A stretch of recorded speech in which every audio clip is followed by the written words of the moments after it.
ভাবি দেন। কি দিমু? সুমা দিবেন? একটা থাপ্পড় মাইরা তোর গালের 32টা দাঁত ফালাই দিমু। এই অসভ্য, তোর আমি চুম্মা দিতে যাবো কেন? আরে ভাবি আপনি রাগ করতেছেন কেন?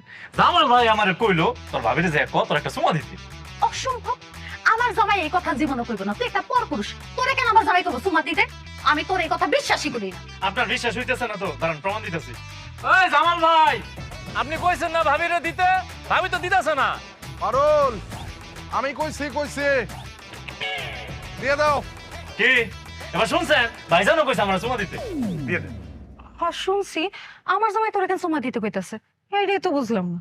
ও ভাবি, আপনি জানেন না আজকে তো বিশ্ব চুমা দিবস, সবাই সবাই চুমা দিতেছে। আমি শুনেছি আপনি শান্ত একটা চুমা দিয়ে দেন। আমার তেমন লাগবে না, আমার আম দিয়ে ভাবি সুন্দর করে কিউট করে একটা চুমা দিচ্ছে। না না না না, আমি দিতে পারবো না, আমার লজ্জা লাগে। দূর কি কইতেছেন লজ্জা লাগে? আরে জামাল ভাই